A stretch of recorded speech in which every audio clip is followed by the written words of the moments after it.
Hello and welcome to the Confident Musicianing Podcast. My name is Eleanor and I am a British American oboist studying at the Royal Conservatoire of Scotland, literally my dream school. And it took me a long way to get there. I applied and auditioned for 12 schools in 3 different countries. It was a lot of hard work, but oh my gosh, so worth it. I want you to have the confidence to work hard in achieving your goals. So come with me as we go on this journey together. So sit down, pull up a chair, take a seat, or if you're on the go, welcome to the Confident Musicianing Podcast.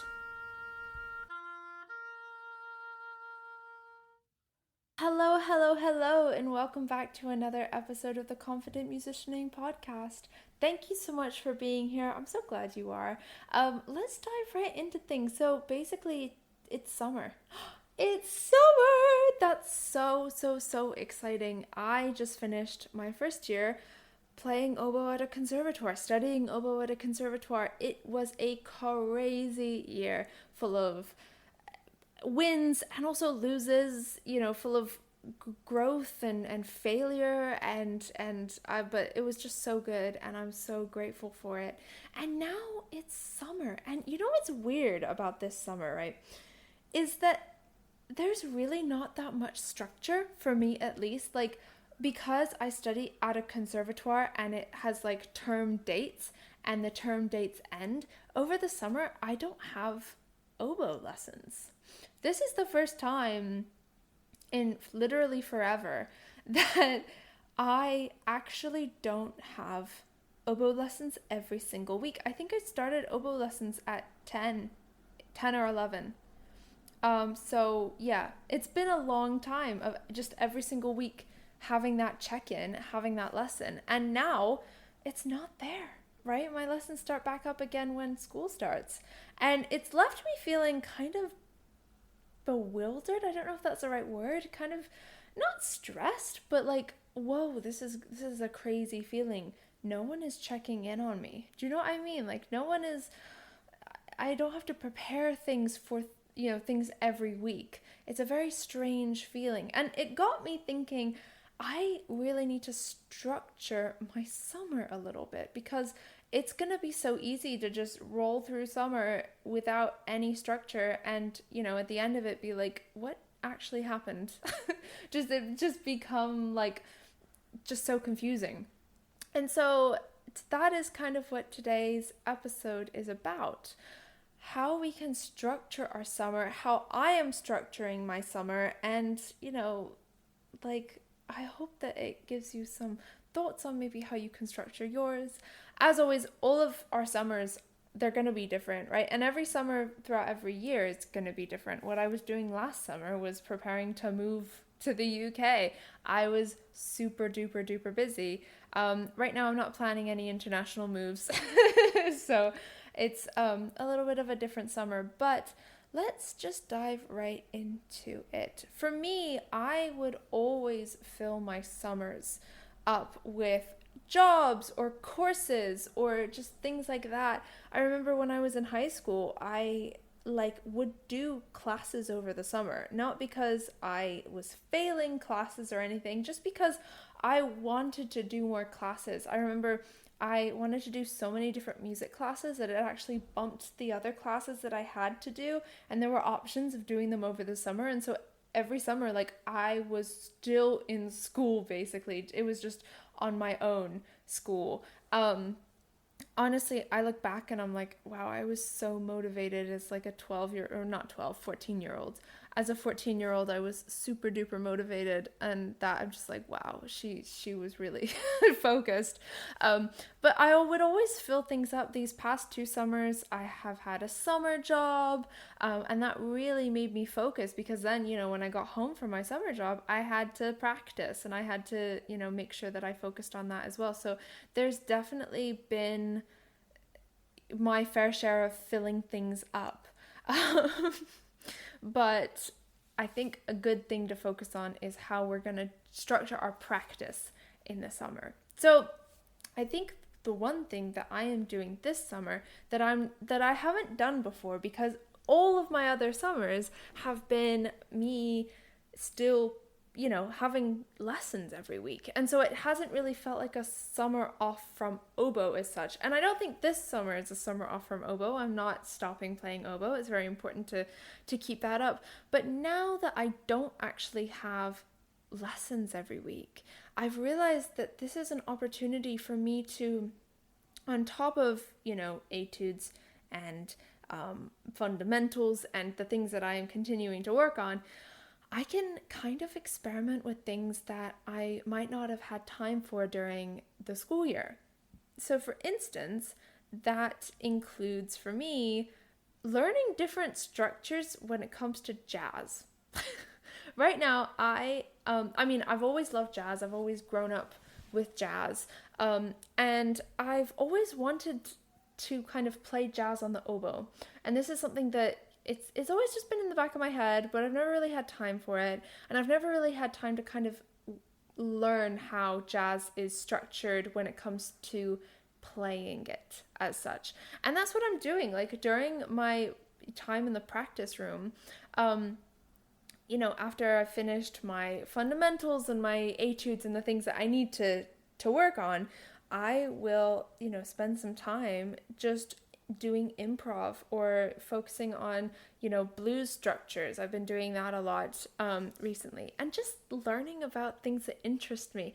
I think this is a great opportunity. I think summer is a great opportunity to learn about things that interest us that might not necessarily have to do with the specific things that we're working on when we're in school. So what does that look like for you? What is that one thing in your life or in your music life that you're like, I've always wanted to know how to do this thing, but there's never been time when I am, in school and I have all of these things I need to focus on.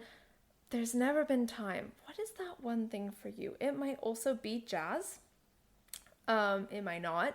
But I dare you to think about that. I dare you to kind of just take a moment and wonder, what is something that you could learn during this time music-wise? Even if you still have, regular lessons. Maybe you're not studying at a conservatoire and maybe you have regular lessons over the summer. But just, I dare you to think about, what is that one thing that you've always wanted to learn how to do on your instrument and that you've never really had the time for it? Even if it's like flutter tonguing or extended techniques, things like that. I dare you to experiment, because it can be great when we experiment with things. The next thing is planning our practice.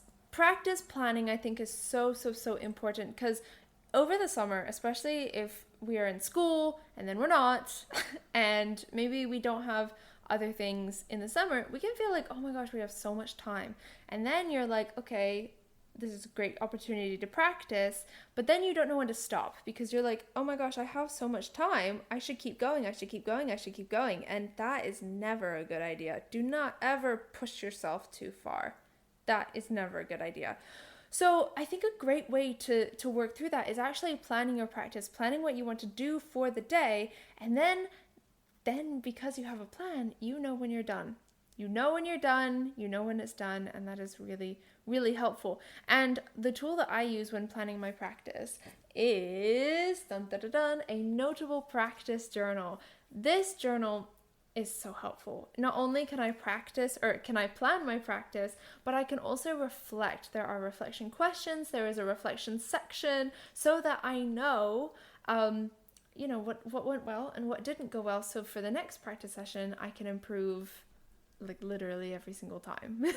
It is really, really, really helpful. And as soon as I found out that this notebook was helping me, I knew I had to tell you about it, and I knew I had to give you a code. So use code Eleanor15 for 15% off your journal. That is ELEANOR15 for 15% off your journal. And get yourself a notable practice journal so you can have the summer of planning and structure, because isn't that what we all want?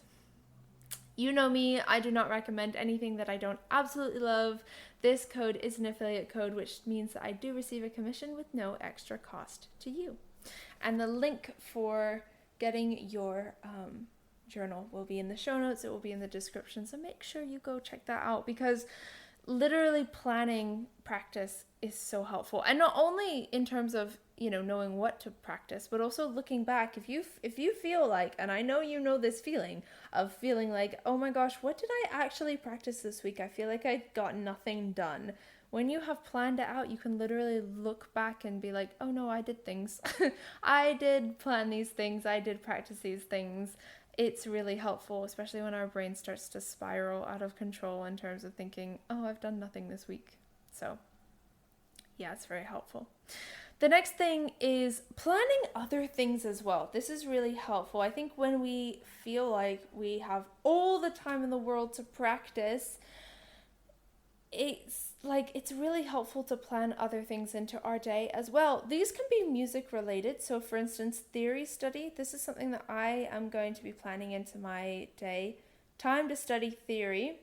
Because I think I should. I think, in this past year, I was in, theory class, and that was really good. But I think that there are some things that I can maybe review and go over so that I'm more than ready for second year theory class. So that's something that I am planning on doing. Also a side instrument, if you watch my Instagram stuff or like any social media stuff, you might have come across me playing the guitar. That is my side instrument. I don't study guitar at conservatoire. It's not something that I'm being examined on. And that's really, really nice to have an instrument where I can just play. And that's a side instrument or something like that. If it is music related, maybe like listening, summer is a great time for listening. Also reads for me. Reads is something that I think in the past few months I've kind of just focused on playing because I was preparing for my exams, my playing exams, and I really needed to focus on that. So that's what I did. But now I have, I'm dedicating time to read making and really focusing on that. So that's something. Yeah, just stuff like that, music stuff, planning in time to work on that can be really helpful as well. And then also non-music related, let's be honest, like we are humans and we're not music robots, right? We're just humans.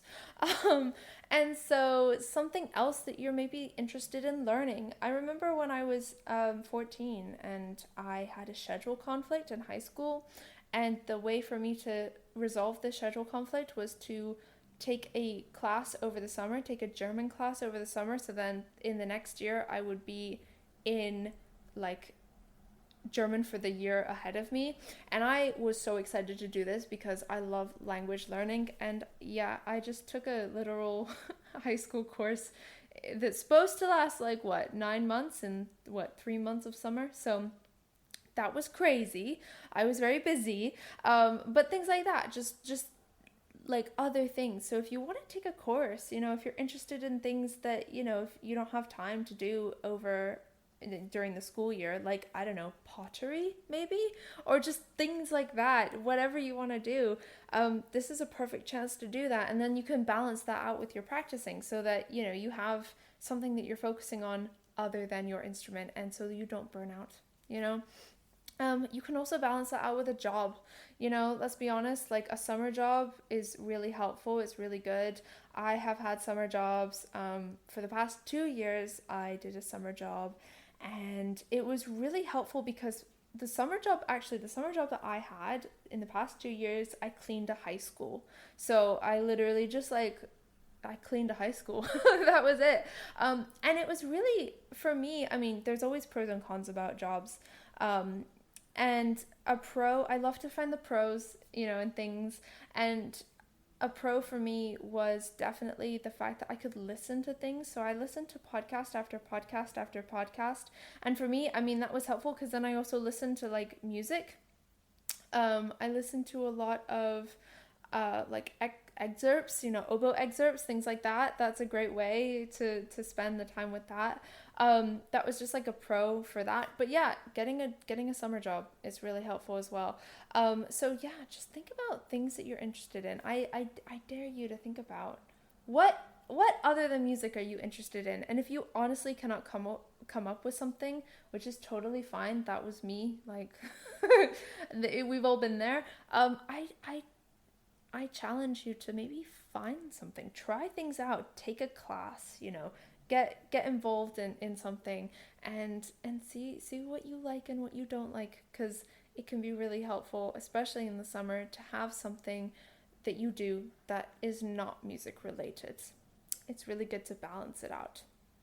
And then the last thing is creating a weekly structure that works for you specifically. A weekly structure that is really helpful. So, I mean, let's be honest, this is going to take time. Like, weekly structures are difficult, I feel. And we're never going to get it right the first time, because we're going to create a structure and then we're going to do it and then we're going to realize what doesn't work. And then the next week we're going to try and create a better structure. That's literally me every single week. I record these episodes on Sundays, and so, because that's like the quietest day. I live in a city, so Sundays tend to be the quietest day for podcast recording. And for me, it's also the day that I plan out the week, and so you can bet that I am. Yeah, after recording this, I'm sitting down with my notebooks and I'm planning the week. And yeah, it can be really, really challenging to get it right. But you know what? That's okay. It's important that we're trying. So structure when you're going to practice, structure when you're going to do other things, you know, whatever that other non-music thing is. If you have shifts at a job, structure that, like really kind of create a structure so you can see your week, and then you can see the gaps of time that you can spend just hanging out in the summer. I was going to say the summer sun, but it might not be sunny. I live in Scotland. It's not always sunny. But yeah, creating that structure and understanding that it's not always going to work out. You might get to Thursday and be like, what was Sunday me thinking? This is a crazy plan. And then, you know, you can always tweak it and work through it. And that is a great way to structure your summer. I think this summer, I am personally trying to find the balance between having a good structure and also having time to just be me. I am so good at structuring myself way too much, and like that causes burnout, and kind of over predicting what I can actually achieve in a week. And so that's something that I'm working on, just kind of creating the time to just chill and be okay and be calm and quiet and still. And that's just kind of something that I'm focusing on. But yeah. So that is kind of it. Let's do a bit of a recap. The first thing is creating time in the practice room for experimenting. What is that thing that you want to do on your instrument that you didn't get time to do, you know, throughout the school year? What's that one thing that you're like, oh, I wish I learned how to do this? You can learn it now. Woohoo! And then the next thing is planning our practice, you know, so that you know when you're done practicing for the day. And I use a notable practice journal for my planning. Yeah, it's really, really, really helpful for me. And so there is a code, Eleanor15, for 15% off. Check the description, check the show notes for that code. The next thing is planning other things as well. Planning other things, music related. You can do theory study, a side instrument. If you make reeds, things like that. You can also plan like, you know, summer opportunities. Like there are like camps, like music camps and things like that. I've never really done those, but you can totally do them. And then the next thing is creating a weekly structure that works for you. Oh, sorry, I forgot. In the planning other things, also planning non-music related things. So something else that you're interested in learning, or maybe having a summer job, or all of these things are good as well. And then creating a weekly structure that works for you. And let's be compassionate with ourselves. If we create a weekly structure that we get to Wednesday or Thursday and we're like, this is not working, it's okay. We can tweak these things. All right, that is about it for this episode. Thank you so much for hanging out with me. I am so grateful. I hope you enjoyed it. I really hope you enjoyed it. And if you did, please share this podcast and this video, if you're watching it on YouTube, with all of your music friends. Seriously, it does help grow the podcast, and I appreciate it so much. So, all right. That is about it for this episode. Yeah, thank you so much for listening and watching, and I will see you in the next episode. All right, take care. Bye-bye.